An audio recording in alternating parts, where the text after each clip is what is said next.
buddies. I just wanted to speak a little bit about some verse in the Bible that a friend of mine quoted, and in relationship to the Vedic perspective on it. And so anyway, I had a friend, he quoted a verse from a Realization and Revelation of Paul, who said, Christ is in all, Christ is all and in all. No one is excluded and no one can escape him. He might have added that on there, I'm not sure. But I really wanted to talk a little bit about this because there's a lot of verses like this in the Bible, but there's no theological satisfactory really conclusion that's inclusive, how Christ can be in all and through all. It just doesn't make really logic. It sort of makes sense, but it's not really clear, at least not to me, and I think a lot of other Christians, because they debate these subjects a lot. But if you take a verse from the Bhagavad-Gita, this is in 7:21 in Bhagavad-Gita, and it's an I am statement too in the Bhagavad-Gita. And this is Krishna. He says, I am in the heart as the super soul. See? I am in the heart, that's part of the verse. And we'll get to the next part. But this is the essence. I am in the heart as the super soul. Now this makes sense. It's a more of a universal context, how that Supreme Lord is in my heart, in your heart, in everybody's heart. But when people, generally Christians, say Christ is in all and through all, that means you got to accept Jesus. That means you have to convert to become a Christian. Then you will know that Jesus is in your heart and he's in everyone else's heart, which is true. But yet there are many people that will never be. They'll never look at that, say, well, I'm not going to become a Christian, but I still believe in God. See? I'm worshiping Krishna. See? So, or I'm worshiping Shiva, or I'm worshiping Ram, or Lord Chaitanya, or whatever. So, how do we understand Christ is in all and through all in a more universal, inclusive context that includes the Christian, includes the Muslim, without converting to becoming a Christian and Jesus? See, this is something that needs to be resolved, and Bhagavad-Gita helps. Actually, it clarifies the whole thing. I am in the hearts of all persons. So that I am. See, it's like when Jesus said, I am with you always. See, when people say, well, that's Jesus. Only Jesus is with you always. See? So that means you have to become a Christian and you have to believe in Jesus for I am to be with you always. See, this is why there's all these conflicts and fights over religion, that there's only one incarnation of God, then that's Jesus. But when we understand this verse, I am in the hearts of all, you understand that God has various incarnations. See? Krishna can be in the hearts of all. Jesus can be in the hearts of all. Ram is in the hearts of all. See, because one God, just different manifestations. That's all. Different incarnations. And they teach various aspects of truth that are necessary and helpful for us to understand God better. And this is one of them. How God can be one, but manifest many various incarnations that are all authorized and worshipable and deliver people. Each one of these incarnations, Jesus, Krishna, Lord Chaitanya, Ram, have all been known as deliverers. They all have that quality. They deliver us. They give salvation to those who believe in them. See? So it's the same God, just a different manifestation. But now, the next part of the verse is very interesting. And this will probably help clear up a few things, too, for Christians. And for everybody, For me. So, the next part of the verse is, this great I Am is speaking, in this more inclusive context. As soon as one desires to worship some demigod, I make his faith steady, so that he can devote himself to that particular deity.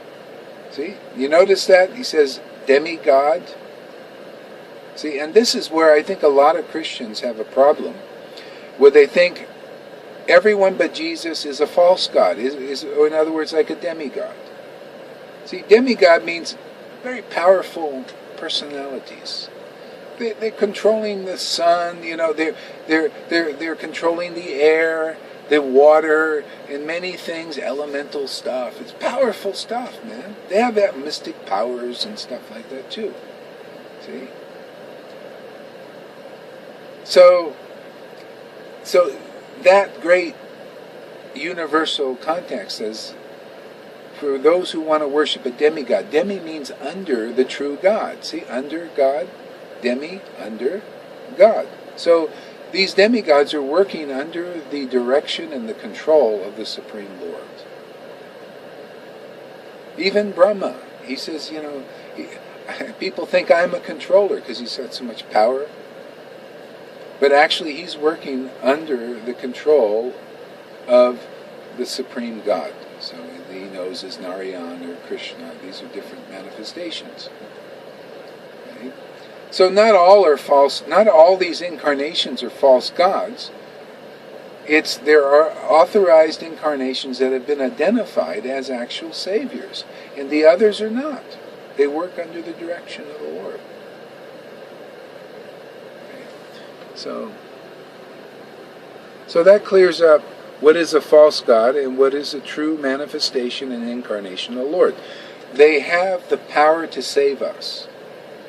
That's why they're still known in the whether you know them as Jesus or as Krishna, Lord Chaitanya, they're still known because people are taking shelter there and getting saved.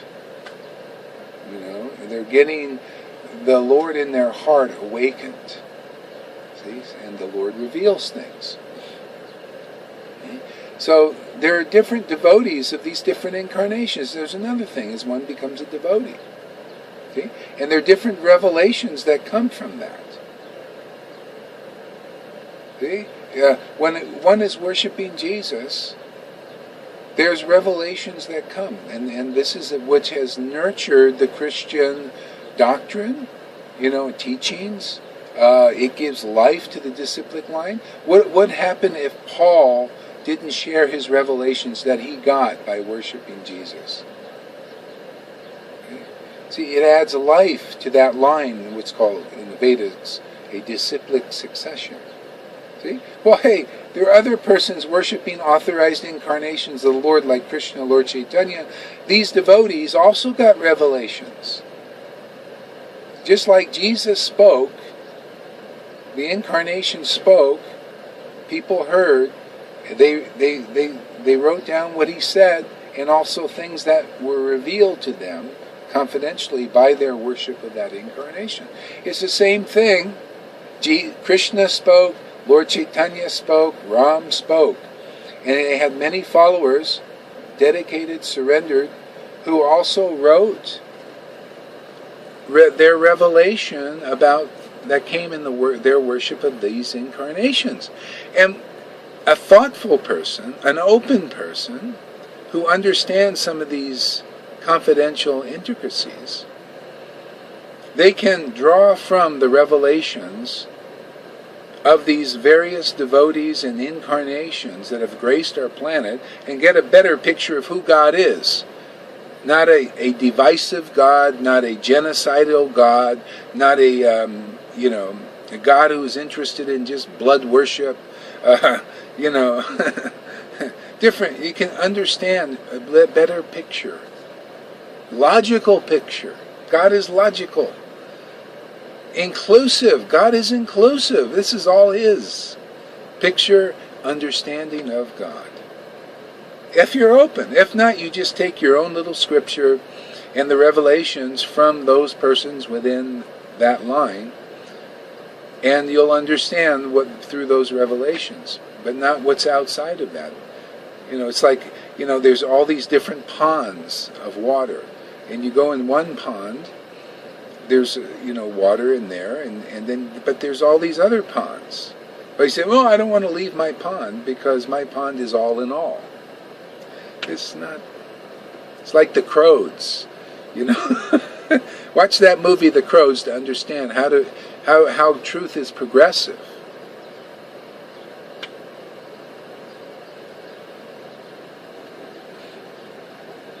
So I like this. As soon as one desires to worship a demigod, I make his faith steady, so he can devote himself to that particular deity. So that goes for the demigods. So some people, they're worshiping the demigods. Okay? But they're not, it's actually, even Krishna says this is less intelligent. A Christian could also say this is not very intelligent, and they preach that, no, you should worship the Supreme God. But not everybody has that kind of intelligence. And there's it's like babies. To ride a bicycle, they get on a bicycle with training wheels. See, and later on they can ride the real bicycle or something, something like that. These are just baby steps and learning. See, that's why there's another verse in all of the Vedic conclusions. One must respect the demigods. Even the demigods should be respected. Not, he's a demigod, I hate him. He's a false god, those who worship them, they should go to hell. Not that. No, demigods should be respected because they're part of the universal plan of God. You can see by this verse. See? God himself says, I make that person, worshipper's faith steady. So the Lord himself is making that person's faith steady. Why? Because, from one perspective here, because, my little pea brain, because he knows that person, that's all they can do. They have that kind of intelligence. They can't understand the difference between a demigod and the Supreme God yet. They can't understand that. Just like many Christians can't understand that Jesus has a relationship with Krishna and Lord Ram and Lord Chaitanya. Of course, if you come to these classes, you'll understand that in due course. Maybe quickly, maybe it'll take some time. But one will understand, because that's how we learn, is by being open, respectful, to associate with other devotees who are getting other revelations and realizations and insights about the truth. That's how we grow.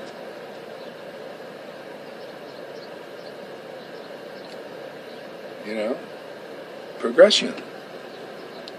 So, as soon as one desires to worship some demigod, I make his faith steady.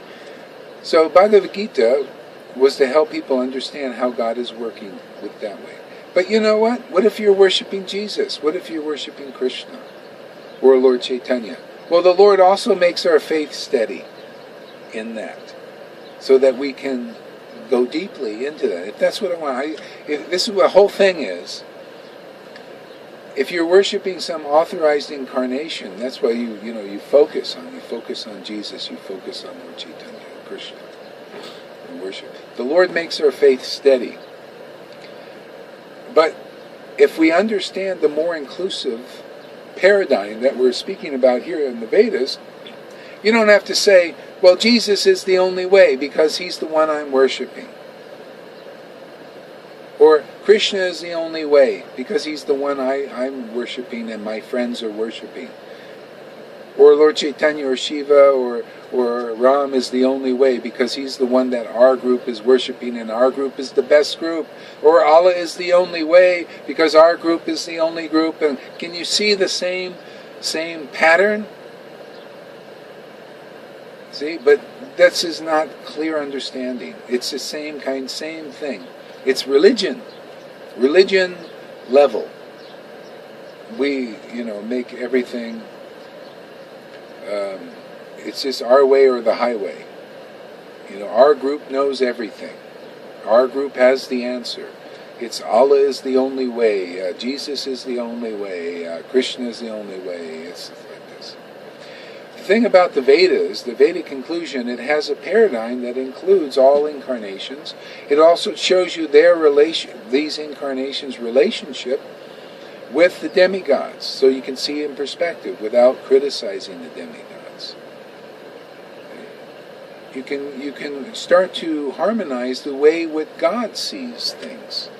God is not just a Christian. God is not just a Muslim. God is not just a Vaishnava.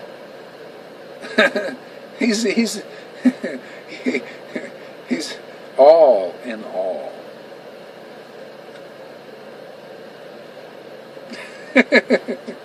So I don't want to make this video too long here. I just had a few things to say this morning.